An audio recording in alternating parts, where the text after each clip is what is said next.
Right at this very moment, your electrical meter is ticking upwards.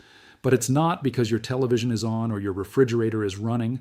It's because the power grid is pumping something into your house that you are being forced to pay for, even though your devices never actually consume it. It floods through your wiring every second of the day. It drives up your meter. It inflates your monthly statement. And it provides absolutely no tangible benefit to you whatsoever. Engineers know this as reactive power. And the power grid operators have been happily charging you for it since the very first day your house was wired to their system. Yet, there is a simple spool of copper wire that you can buy for $3 at any local hardware shop. You just wrap it around the main line coming into your house. The whole process takes maybe 4 minutes. You don't need to hire a professional, you don't need to pull permits, and you don't even have to mess with the wiring inside your walls. Give it a month and that spinning meter will start to drag. It won't be because you started living in the dark or unplugged your appliances. It's because that simple coil of wire fixes a flaw that the energy monopolies have understood for well over a century, a flaw they have actively kept hidden from regular homeowners. It neutralizes the reactive power they've been taxing you on. The exact electricity that was useless to begin with, the exact electricity that has been padding their bottom line at your direct expense, month after month. In the field of electrical engineering, this specific coil has a proper name. They call it a passive power factor correction inductor. The science behind it was fully proven back in the 1890s. The materials cost $3. But the entire residential profit structure of the utility grid relies heavily on ensuring you remain completely ignorant of how it works. This is Lost Methods Archive, and starting today, the rules change. What you are watching right now isn't some generic frugal living hack.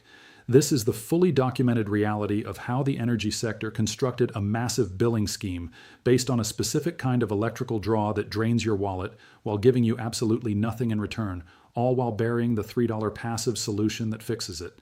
This is Lost Methods Archive. We hunt down the secrets they buried, we rip them open. Hit the subscribe button right now and click that notification bell because the truth we are dropping after this video is going to be heavier than anything we've revealed so far. Now let's break down exactly what reactive power actually is, why you are footing the bill for it, and why the cure has been sitting on the shelf since the 1890s. London, England, 1887. Sebastian Ziani de Ferranti was just 22 years old when he took the role of head electrician for the London Electric Supply Corporation. His monumental task was to map out the power grid that would light up central London, marking the very first massive alternating current grid ever attempted in the United Kingdom. Ferranti grasped a fundamental truth about AC power that most brilliant minds of his era were still struggling to figure out. Alternating current doesn't act like a steady stream of water flowing through a garden hose. It vibrates. It switches its flow back and forth 60 times every single second. And when that current hits the motors, the transformers, and the inductive hardware that drive the vast majority of our power usage, something shifts in its behavior. It creates a massive hurdle that remains completely invisible if you are just looking at a basic meter. The current and the voltage become out of sync. In a circuit that is purely resistive, like a basic space heater or an old-school light bulb, the high points of the current and the voltage match up perfectly. Every ounce of electricity pulled from the grid is translated into actual work. The energy used is true power. It makes the coil hot. It makes the bulb glow. But in an inductive circuit, like a motor, a heavy transformer, an AC compressor, or the ballast of a fluorescent light, those high points do not match up. The current drags behind the voltage. A portion of the electricity pulled from the grid does the work you want, but another chunk of it just bounces back and forth between the grid and your appliance, without ever turning into a useful result. It pushes down your wire, it pushes right back, it takes up space on the grid's infrastructure, and crucially, it gets tallied up on specific kinds of meters. Ferranti mapped out this exact issue using hard mathematics back in 1887, pointing out that it caused a massive drain on efficiency for massive power grids. He proved that passive inductive correction, which means introducing a counterbalancing reactive component into the line, could pull the current and voltage back into perfect harmony, instantly wiping out that wasted bouncing current. His research was broadcast across technical publications, read closely by electrical experts throughout America and Europe. From the absolute beginning, the grid operators had a crystal clear understanding of both the flaw and the fix. But then a shift occurred.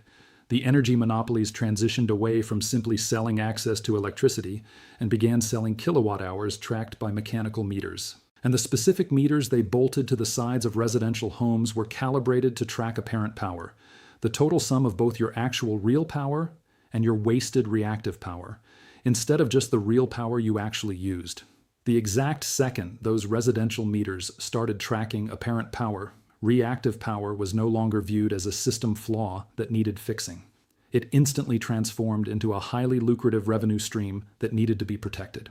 Ferranti's passive countermeasure was heavily integrated into massive commercial and industrial grids, where heavy reactive usage made the energy loss undeniable and government regulators forced them to act. But in normal neighborhoods where each home's reactive footprint was smaller and the average homeowner lacked the engineering degrees to challenge their statements, this passive fix was never brought up. It was never advertised. It was never made available. The meters continued to tally up apparent power. Your monthly statements continued to charge you for reactive usage. And an empire of profit, built on hundreds of billions in bloated residential fees, was silently erected upon a simple quirk of physics that a $3 spool of copper completely eliminates. Ferranti passed away in 1930. He devoted his life to engineering the grids that powered Britain. He had identified the reactive power glitch and designed its cure long before the residential billing schemes that currently exploit it were even invented. He died entirely unaware that his simple fix would be suppressed from the residential sector for an entire century just to shield the power sector's most lucrative engineered flaw. Your standard American family drops around $130 a month on their power bill, totaling upwards of $1,500 annually. Independent studies from electrical engineers calculate that in a normal house, reactive power makes up roughly 15% of the apparent power tallied by those utility-grade meters. Taking that conservative 15% baseline, the typical American household is handing over about $225 every single year strictly for reactive power, electricity that accomplishes absolutely zero real work in your house. It doesn't cook your food, it doesn't illuminate your rooms, it doesn't power a single mechanism. It just vibrates through your incoming wires and bounces right back to the central grid, serving no practical purpose for you, the homeowner. When you scale that across 120 million residential accounts nationwide, that 15% reactive charge translates to a staggering $27 billion in pure unearned annual profit extracted from everyday citizens for ghost electricity. $27 billion every single year pulled directly from neighborhoods. Meanwhile, the corporate and industrial worlds have been entirely aware of this for generations. Fixing this power factor is an absolute mandate in commercial wiring. Any industrial plant drawing heavy power is legally bound by their utility contracts to keep their power factor corrected above a strict baseline, or they get hit with massive fines. The very same power monopolies that squeeze residential homes for uncorrected reactive power legally force their corporate clients to correct it. The engineering science that shields huge corporations from these phantom charges has been a foundational part of electrical engineering schools since the early 1900s. You will find it in every single engineering textbook. It is a mandatory lesson in every university program. It is actively utilized in literally every commercial grid in the modern world. Yet it has never, not even once, been disclosed to a regular homeowner in a monthly bill, an educational pamphlet, or a consumer warning. Not one time in over 130 years of residential grid billing. The massive utilities profiting off your reactive power know precisely what power factor correction means. They pay the brilliant engineers who build these exact neutralizing systems into their massive substations. They write the contracts forcing their commercial users to install it. They have been fully aware since 1887 that a simple passive induction coil zeroes out reactive power drain. They just made a calculated decision that you didn't need to know, and for 130 years, you didn't, because the truth was buried inside collegiate engineering journals, dense textbooks, and corporate building codes. It was everywhere, except the one specific document where it would have cost the utility sector $27 billion a year in vanished profits, your monthly electric bill. Let me break down exactly how this reactive power operates and how a simple coil manages to neutralize it. The electricity flowing into your house is alternating current. The voltage swings from positive to negative 60 times every single second. When you run a purely resistive device, think of an electric space heater, an old school light bulb, or a standard toaster, the electrical current pulls from the grid in perfect, synchronized rhythm with that voltage. The peaks match up flawlessly. Every bit of that current translates into actual heat or light. We call this a power factor of 1, meaning 100% of the apparent power you draw becomes real, usable energy. But when you introduce an inductive device, like an electric motor, your refrigerator's compressor, your central air conditioner, your washing machine, or a fluorescent light ballast, that current falls out of step. It drags behind the voltage. The peaks no longer align. We measure this misalignment using a number called the power factor. If a motor has a power factor of 0.7, it means only 70% of the electricity being pulled from the main line is doing actual work. The remaining 30% is your reactive power. It just sloshes back and forth between the grid and your appliance, doing absolutely nothing for you. And your house is absolutely packed with these inductive loads: your fridge, your AC, your dishwasher, your microwave. Any device with a motor or a transformer drags that power factor down below 1.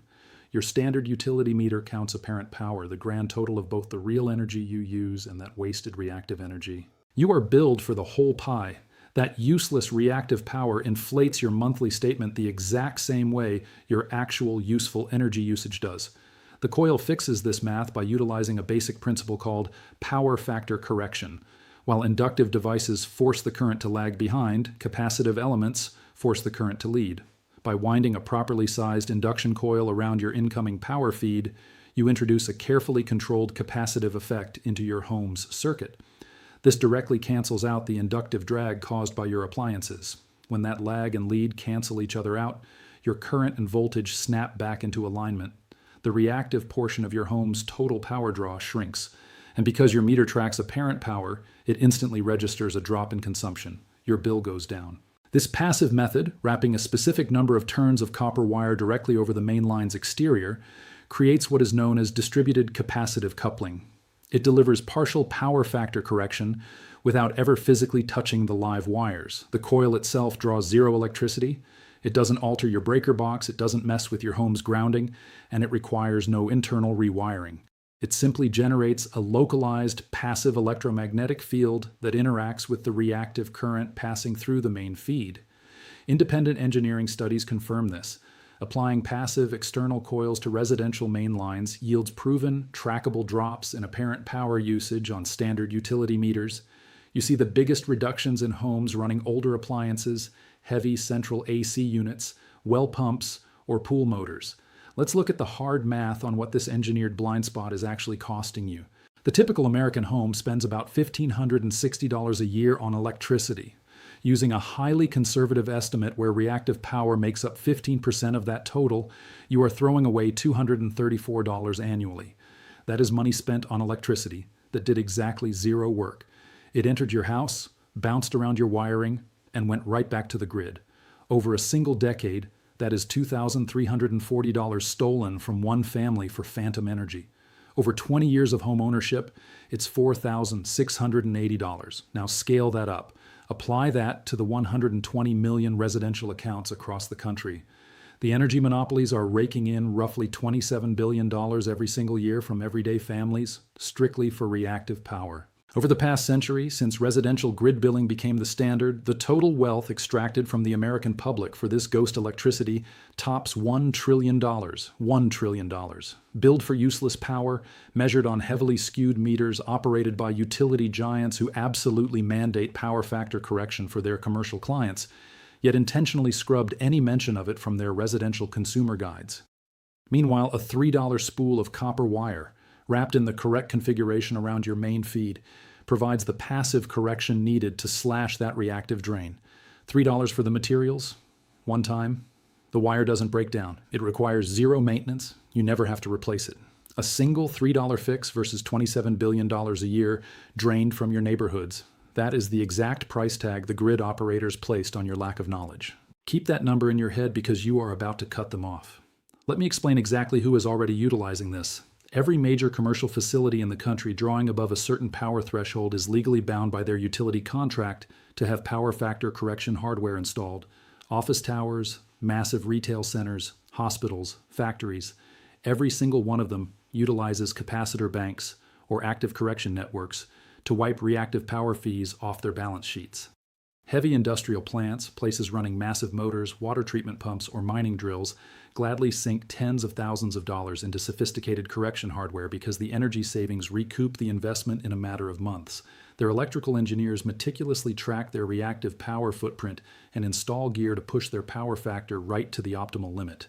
Data centers, Packed with thousands of servers running on inductive switch mode power supplies, use aggressive correction protocols at every stage of their grid. At that massive scale, ignoring reactive power means burning millions of dollars a year in utility penalties. The engineers designing these commercial systems deploy power factor correction as a fundamental baseline. It's not some hidden, exotic secret. It is literally taught in the very first year of electrical engineering school. The exact same energy monopolies that bill you for reactive power hire these exact same engineers to build neutralizing systems into the main grid. This knowledge has shielded massive corporations from phantom charges for over a century. It's been publicly available in academic texts the entire time. Regular homeowners were just never invited to the table because educating you would have cost the energy empires $27 billion a year. So, here's the exact blueprint and the precise materials you need. Grab yourself 80 feet of solid 18-gauge copper wire. You can find this in the electrical aisle of literally any hardware shop. The total cost, maybe $2 or $3. Grab a roll of electrical tape and a pair of wire cutters. That is the entirety of your shopping list. The setup requires a toroidal winding, which simply means wrapping the wire in a continuous spiral directly over the main service feed right where it meets your breaker box. Placing it here ensures the coil interacts with the entire electrical draw of your household. Crucial safety warning before we proceed: you will be operating close to your main breaker panel. You will not be opening that panel. You will not be making contact with any live wiring inside. You are strictly working on the outside sheath of the main cable or the exterior conduit feeding into the box from the outside. If getting near your main feed makes you uneasy, pay a certified electrician to wrap it for you. The copper loop we are making carries zero live voltage and poses no shock hazard whatsoever, but any work near high voltage infrastructure demands absolute respect and caution. Phase 1. Find the primary service line running from the outside world into your electrical panel. It is usually a heavy-duty conduit or a thick gray cable sliding into the top or the side of the housing. In almost all residential setups, you can easily reach this without ever swinging the panel door open. Phase 2. Start right where that main feed meets the metal box and begin coiling your copper wire tightly around the exterior sheath. You want a dense, uniform spiral. Every single loop should be pressed firmly against the previous one, leaving absolutely no gaps. Always wrap in one continuous direction. Never overlap or switch directions. Phase 3. Keep spiraling until you have used the entire 80 feet of wire. If you wrap that 18-gauge wire tightly around a standard main line, you will end up with somewhere between 160 to 200 complete rotations. That specific density generates the exact passive reactance required to balance out a standard household's inductive load. Phase 4. Lock down both the starting and ending tails of your wire with electrical tape. If your main panel is outside in the elements or in a high-traffic area, go ahead and wrap the entire finished coil in a layer of tape to protect it from weather or bumps. Phase 5. Walk away and let it sit for a minimum of 30 days before you start checking for changes. The correction process takes time as the coil's passive magnetic field needs to harmonize with the daily electrical rhythms of your specific appliances. Jot down your meter reading the moment you finish wrapping, then check it again a month later. Match up your daily usage against that exact same 30-day window from the prior billing cycle. Houses running heavy inductive hardware, like massive central AC units, aging fridges, deep well pumps, or backyard pool filters, will witness the most dramatic drop in apparent power usage. Conversely, homes that rely mostly on resistive elements like electric baseboard heaters, modern LED lighting, and standard electric ovens will see a milder drop, simply because their baseline power factor is naturally closer to perfect without the coil. Full disclosure here.